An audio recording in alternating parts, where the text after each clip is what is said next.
In 1991, Disney announced a major expansion to their first location, Disneyland in California, a multi-billion-dollar project that was set to add new hotels, entertainment, transportation, and transform the site for the first time into a new Disney resort. And at the center of all these plans was to be Disney's newest theme park, WestCOT. Modeled on Disney World's Epcot, the new park was set to have some of the largest, most impressive, and most expensive rides and attractions the company had ever built. An incredibly ambitious park, but one that 4 years later suddenly went away, replaced instead with a much cheaper, easier option. I've briefly talked about WestCOT in a much older video on this channel, but there's so much to this story that I thought it was time to take an in-depth look at the history of these plans, how they came to be, exactly what they were supposed to entail, and the string of issues that ultimately buried the greatest Disney theme park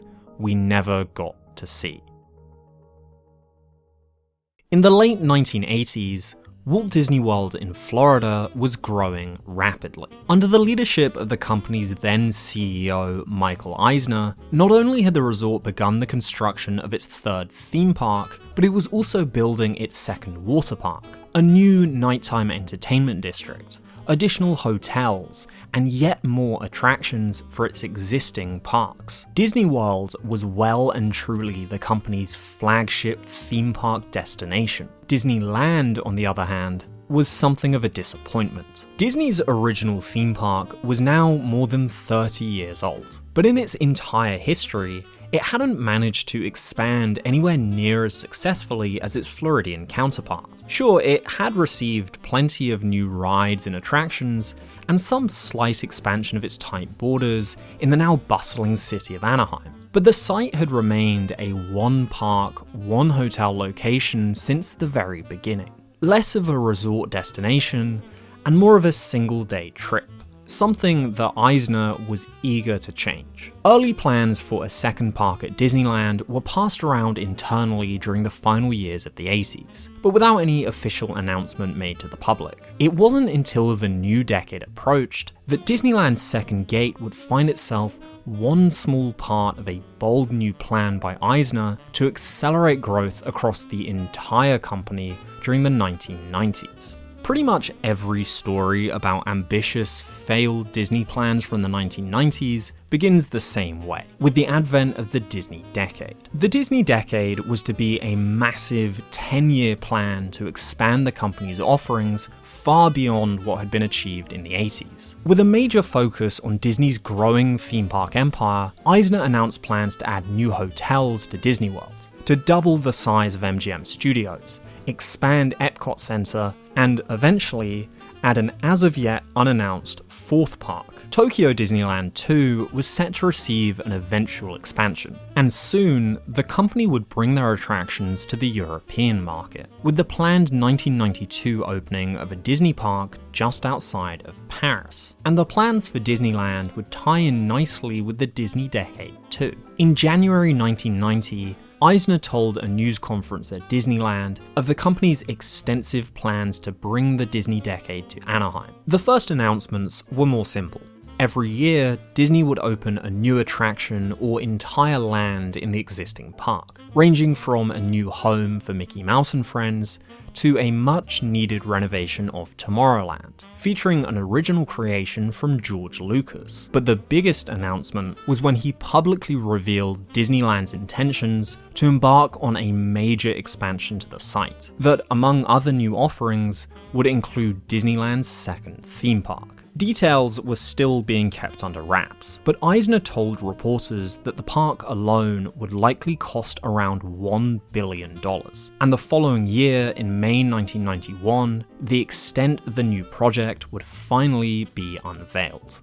The expansion was to cost a staggering $3.1 billion, transforming Disneyland into the new Disneyland Resort. The preliminary master plan sent out to members of the press boasted a new shopping and entertainment area, dramatic landscaping and artificial lakes, 3 new themed hotels, and of course, the billion-dollar theme park teased the year before, that would be named WestCOT Center.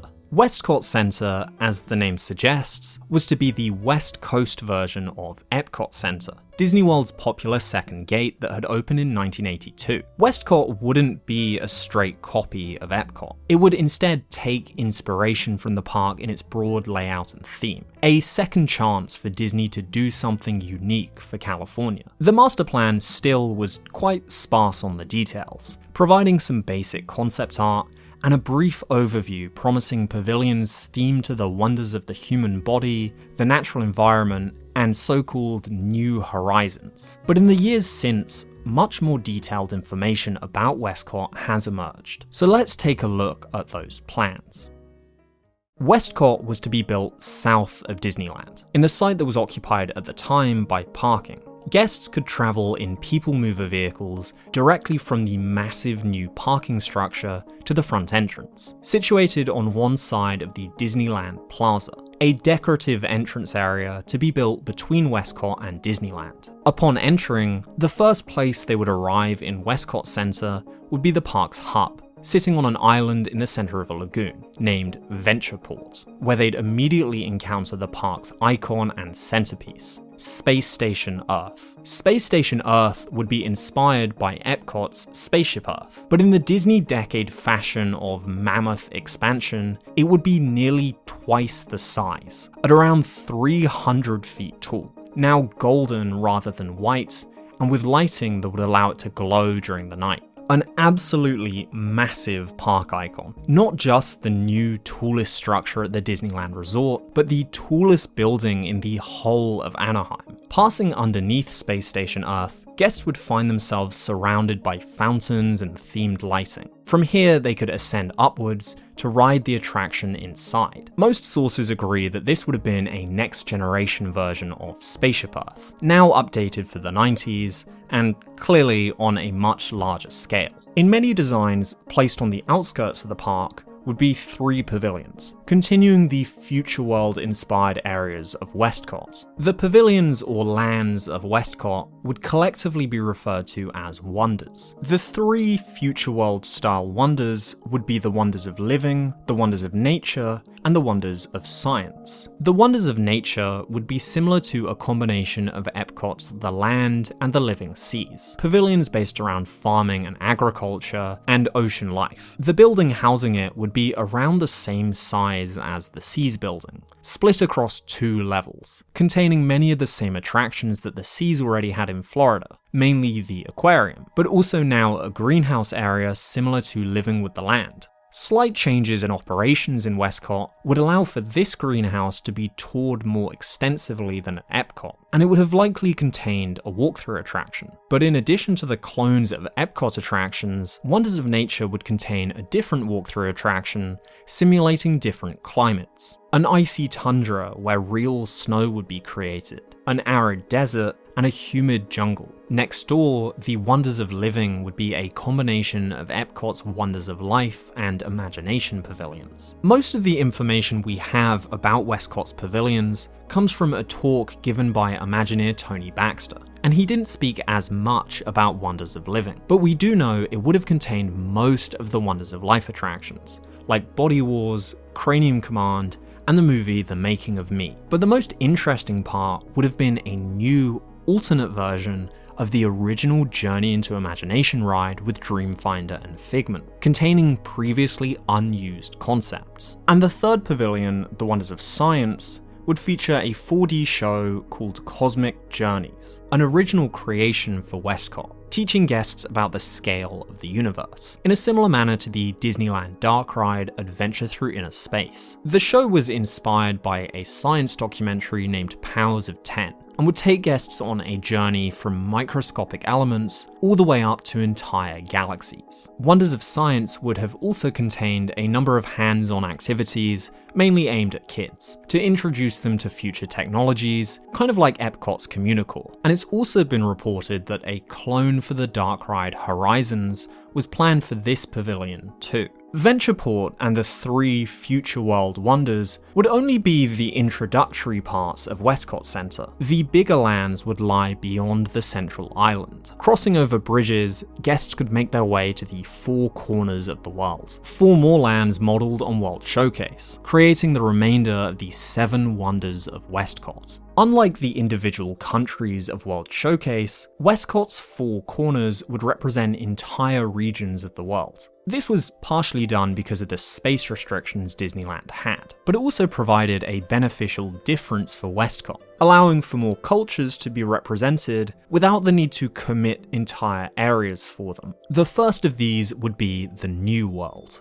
representing the Americas. The New World would itself be split up into smaller areas. In the American area, there will be a street described by Tony Baxter as being similar to the Centennial Exhibition in Philadelphia, or perhaps New York City around the turn of the century. Basically a companion to Disneyland's Main Street USA. This area would house an updated version of the American Adventure animatronic show. Nearby would be a Canadian area, featuring an attraction based on a Native American spirit lodge, and opposite, a large section representing the Inca and Mayan cultures of Mexico and South America. This would be indoors, one of the largest show buildings in the park, a grander version of the Mexico Pavilion building in World Showcase. Inside, the theme would be largely the same too, a nighttime fiesta, but now with multiple rides inside, thrill rides, and a dark ride. With WestCOT being home to the New World, it would of course have the Old World, representing Europe.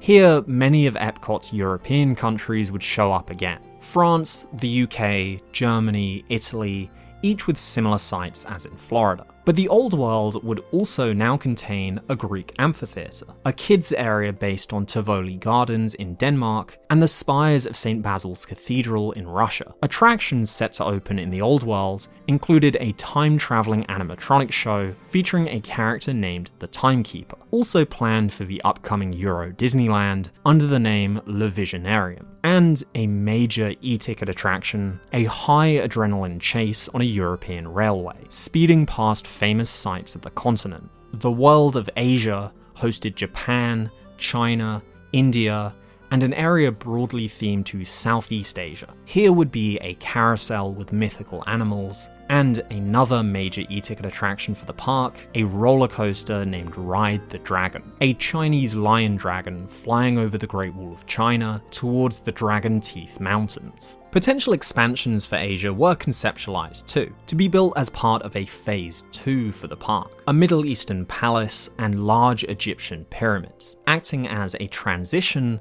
to the world of Africa. With buildings themed to traditional villages of sub-Saharan Africa, the main attraction in this land would be a river raft ride down the Zambezi River, in some sources referred to instead as the fictional Congo-Bezi River. The World of Africa would also have an exhibit on African art, and a small show named the Storyteller Tree, where a live actor would tell stories of African history beneath a large decorative tree. Those were all the main attractions planned for each individual land at WestCOT Center. But there was one more attraction that would have tied the entire park together, and it sounds like it was gearing up to be one of the craziest Disney attractions ever built. Connecting all the lands, guests would have been able to board an attraction named the River of Time. Now, the River of Time is the name that most of the web sources that talk about WestCOT use to refer to this attraction. But in Tony Baxter's talk, he instead uses the name World Cruise. And it's likely this is just one of many things that wasn't completely decided on during the park's early development. World Cruise would have been a boat ride, looping through the entire park in a very similar way to the neighbouring Disneyland Railroad, providing a form of transportation from land to land while also being an attraction in itself. The entire loop would have lasted 45 minutes, but with 5 stops, one at Ventureport and one at each of the 4 corners of the world, with equal 9-minute trips between them. Guests would be able to hop on and hop off at any point, and from their boats they would see the sights of each land, much like with the railroad. But the special thing about World Cruise was as the ride transitioned from one land to another, it would also enter entire indoor dark ride sections, where animatronic scenes like on Spaceship Earth and Pirates of the Caribbean would introduce guests to the stories of the land they were about to enter. Essentially, 5 9-minute dark rides in one attraction. For example, Baxter describes a boat moving from Asia to Europe, entering Spaceship Earth-style scenes depicting the formation of ancient Greece, the burning of Rome, and the painting of the Sistine Chapel by Michelangelo, with the boat then emerging in the Italy area, inviting guests to disembark and explore the stories further. Or going through Ventureport, there will be scenes describing the formation of the Earth and the dawn of man. It's hard to explain just how insane the World Cruise would have been. There were elements of this sort of attraction already in, like I've just said, the Disneyland Railroad, with the way it enters the primeval world and Grand Canyon diorama, but nothing on the scale that the World Cruise was described. Essentially, 5 rides in one. One of the longest Disney attractions ever, and with so many elements and different ways to experience it. In my last video on the failure of Disneyland's rocket rods, there was a segment I ended up cutting for time where I talked about the importance of the Disney People Mover as what I described as a meta attraction. This term that I think I came up with, but probably not really, to describe theme park attractions that work as overviews of wider lands and entire parks, to deepen and reinforce their themes and ideas, rather than traditional theme park attractions which can often exist in their own self-contained worlds. World Cruise would have been the ultimate meta attraction. WestCOT was the key piece of the proposed expansion, but it was not the only thing planned to be built in the 90s. Disney wanted to expand to around 500 acres, and the master plan detailed several more areas to flesh out the resort. As mentioned earlier, Disneyland and WestCOT Center would be separated by the Disneyland Plaza, an updated version of the old entrance to Disneyland. Next to the plaza, there would have also been the Disneyland Bowl, a 5,000-seat amphitheater for concerts and shows. On the other side of Disneyland Plaza, guests could walk to the resort's shopping and nightlife district, named Disneyland Center. Built around a 6-acre artificial lake, this area would have been themed to famous locations at the Californian waterfront, like the Palisades, Venice Boardwalk, and Coronado Island, featuring shops, restaurants, and nighttime entertainment. Clearly a West Coast version of Florida's Disney Village Marketplace and Pleasure Island. West Street, the road that followed the western boundary of Disneyland, would be renamed Disneyland Drive, and guests could cross bridges over it to the Hotel District. Alongside a renovated Disneyland Hotel, a location not originally owned by Disney that they'd finally secured ownership of in the late 1980s, the Hotel District would contain 3 brand new hotels themed to California landmarks. The initial master plan sent to the press only included concept art for one of these, the Magic Kingdom Hotel, themed to California's Santa Barbara Mission, and a hint of another one based on San Diego's Hotel del Coronado, also the inspiration for Disney World's Grand Floridian. And while not mentioned at first, there were also some plans for a deluxe hotel backing onto WestCOT Center named the WestCOT Lake Hotel. The full extent of the hotel plans are super hard to pin down, as in Tony Baxter's talk, he seemed to be at a stage in planning where Disney were kind of going a bit crazy with ideas for more and more hotels, all of which backed onto lands of WestCOT, themed to different countries, like an Indian hotel, and one in the Italy section of the Old World. The idea with these was that they would add to the sense of scale of the lands, as rather than just having forced perspective facades in the background, the areas would have these real buildings people were staying in. It was also quite a clever way to add to the theming, while making the most of Disneyland's small size. To replace the parking that would be lost by the construction of WestCOT, I already mentioned that a large new multi-story parking structure would be built north of the hotel district. district. In addition to the many areas of improvement within the bounds of the new Disneyland Resort, the master plan also mentioned that it would improve the publicly accessible street on the east side of Disneyland, in the same way as Disneyland Drive, hoping to improve the local area for all residents. And lastly, the Disneyland Resort plan included additional parking and a large area to the southeast earmarked for future expansion. While still nowhere near the size of Walt Disney World, the new Disneyland Resort was set to be a monumental step forward for the Anaheim location. The hotels would provide an additional 4,600 rooms, with WestCOT Lake providing 1,800 of those on its own, making it more than twice the size of Disney World's Grand Floridian, while remaining at a similar price point. The new park was expected to bring an additional 10 million visitors to Disneyland a year, just shy of the main park's 1991 attendance of 11.6 million, but still a substantial figure. And places like Disneyland Center and the Disneyland Bowl would make the resort a destination for more than just theme park goers. Unfortunately for WestCOT and the entire resort project, its enormous ambition would be met with a lot of criticism. Unlike at Disney World, where the parks were on a large parcel of land far away from major residential areas, Disneyland was boxed in by the city of Anaheim, and many local residents, already forced to contend with the traffic, noise, and general hecticness the park caused, were not happy with the resort proposal. One of the key pieces of criticism was to do with Space Station Earth. Visible from outside of the resort, looming over Anaheim and glowing at night, residents were concerned the icon would have been the city's biggest eyesore. Not to mention a major distraction to anyone who might want to, go to bed. Think of how prominent the Las Vegas sphere is. Space Station Earth was unlikely to glow quite that much, and it would have been slightly smaller, but it's a good indication of just how prominent that structure would have been. Another big reason why local residents weren't happy with the plans was that many of the proposed expansion plots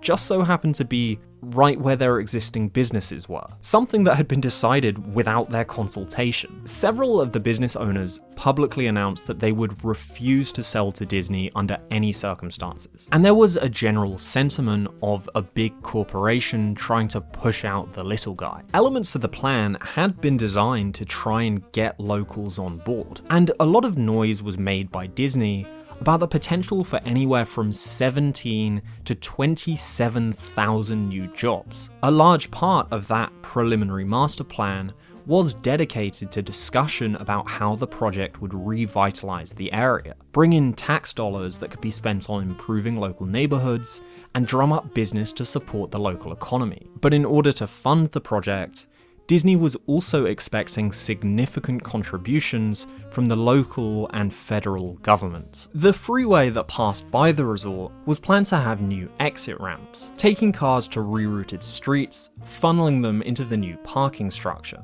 Disney presented this to residents as a revolutionary new way to ease the congestion that was so common around the park, but it was also something they were expecting the local government to pay for. At the federal level, the company lobbied Congress, who eventually agreed to cover $25 million for the construction cost. But this was far below Disney's targets. In total, Disney's expectation was for the various levels of government to provide anywhere up to $1 billion of the $3.1 billion budget. Anaheim residents campaigned fiercely against the project, at government meetings and outside the park. Faced with the fury of locals, and more importantly for Disney, a government that was unable to contribute the massive amount of financing they were after, Imagineers were forced to go back to the drawing board to downscale the Disneyland Resort. Information about the second version of WestCOT Center is a lot more limited, but one of the things we do know is that the gigantic Space Station Earth was removed, replaced in some concept art with a smaller, spire-like sculpture, or in another with a central plaza and several geometric glass buildings. The park was also shrunk to account for a steadily reducing budget, and also potential controversies that might have occurred from planned attractions. At one point in time, the World of Africa was set to feature an attraction named something like The Three Great Religions of the World, a show featuring stories from Christianity, Judaism, and Islam, an idea that was quickly changed to avoid the inevitable controversies that would come from comparing religions at a Disney park. First turned into a show depicting the 7-day creation story, and finally cancelled entirely. But now, a year out from the original WestCOT announcement, things were about to get much worse.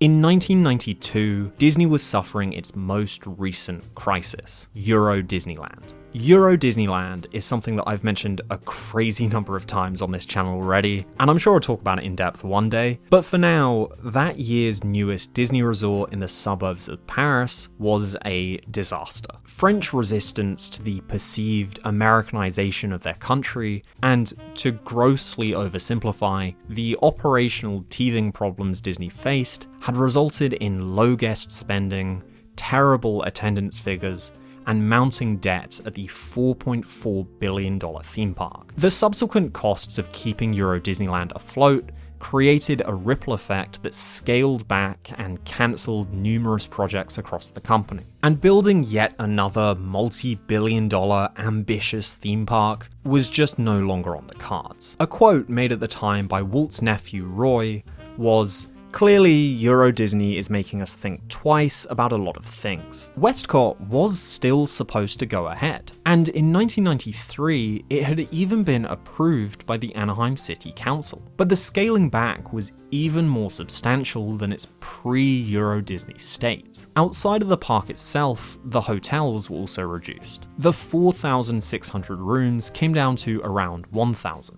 By 1994, WestCOT was supposed to be well under construction, but no new rides were being built in the Disneyland parking lot. The money was no longer there, and the ambition Disney had was drifting away with it. Finally, in 1995, Disney announced the inevitable. WestCOT was cancelled. Some of the other Disney Decade projects for Disneyland Park had been made already, like the land dedicated to Mickey and Friends, which opened as Mickey's Toontown, but many of them were either cancelled or drastically redesigned with a lower budget. Despite the setback, Disney actually still had the desire to build a second gate in California, but one that would require less land, less money, and hopefully generate less controversy. Later that year, Michael Eisner held a retreat for Disney executives in Aspen, Colorado, to brainstorm ideas for the new park. One of the key issues they identified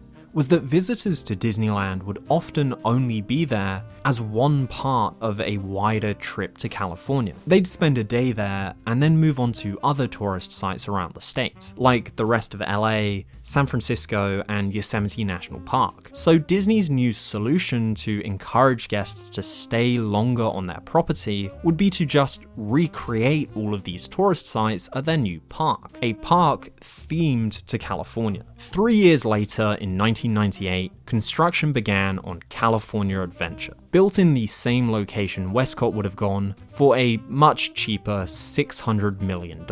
In addition to the park, a handful of other construction projects would be started, with the total expansion to the real Disneyland resort costing around $1.1 billion, slightly over a third of the price of the original plan. And in fact, in this way, several elements of that original 1991 design would see the light of day in some form. Disneyland Center would instead become Downtown Disney, a similar shopping and entertainment district in roughly the same location, just smaller and without its planned lake. A parking structure would also be built in its planned location. Disneyland Drive would become a reality, as would the entrance plaza that now connected Disneyland and California Adventure, without its people mover stations or the nearby Disneyland Bowl. And the extravagant hotel district did sort of happen too, as in 1995, Disney purchased the third-party Emerald Hotel, renaming it first into Disneyland Pacific Hotel and later into Disney's Paradise Pier. And with the opening of California Adventure, the deluxe-level Grand Californian would open, facing into the northwest of the park. a holdover from that plan to have several WestCOT hotels in similar locations. You could say Disney did end up getting what it wanted with the expansion: a new park, hotels, a shopping district, and the extra renovations to the surrounding area, just not how it wanted it to happen. California Adventure and the new Disneyland Resort opened to the public in 2001, a small park with some cool ideas, but one that was criticised for its cheapness and struggled for attendance. A story I hope to tell in more detail at some point in the future. WestCOT sounds very impressive when you see the concept art and hear all these stories of what could have been. These were still just early concepts though, and you've got to imagine that even if it had kept its original budget, cuts for practicality's sake would have still happened. I reckon that Space Station Earth would have still been scaled down, regardless of controversy, because I don't really see a practical reason why it would need to be just that tall. While the 7 different lands sound super impressive, WestCOT was still fairly compact relative to Epcot, and so these lands would have been quite small. And with that small space, I'm sure some of this massive list of possible attractions would have been scrapped before opening.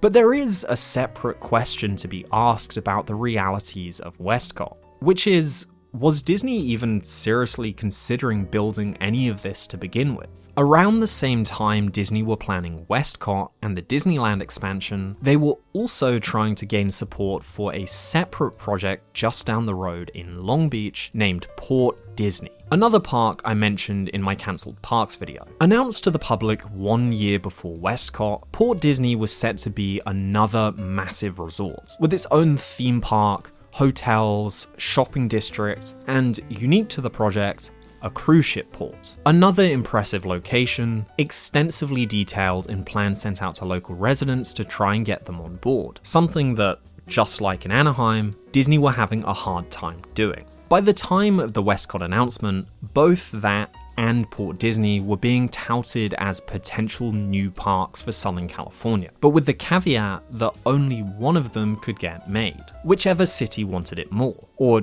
really, whichever city was more willing to give Disney what it wanted. Disney did eventually give up on Port Disney by the end of 1991 to focus on WestCOT, but it's not unreasonable to assume that both plans were as extravagant and ambitious as they were, not because these were actually the way the parks were supposed to look, but because this was an effective way of pitting the two cities against each other for the company's advantage. And when it received the funding and the concessions from the government, plans would be scaled back. I think there actually is some truth to this. Disney did pit Anaheim and Long Beach against each other in 1991. Journalists at the time would point out Disney's ploy to use plans to get the governments to lift their restrictions. Even when they actually were scaling back WestCOT, there was still talk that this too was a vague threat by the company in an effort to get more funding. But to be fair to Disney, I think they ultimately were seriously considering building WestCOT. The amount of details that only came to light after Tony Baxter revealed them in 1994, and the panic that occurred when the company could no longer afford the project, are pretty good evidence that a lot of the original version was genuinely supposed to happen. While WestCOT may have never happened, its ideas didn't go unused. I've already mentioned how the rest of the plan worked its way into the eventual 21st century Disneyland, but a lot of the ideas for specific elements within the WestCOT park did show up again in future attractions elsewhere. In 1998, Disney World opened its 4th theme park,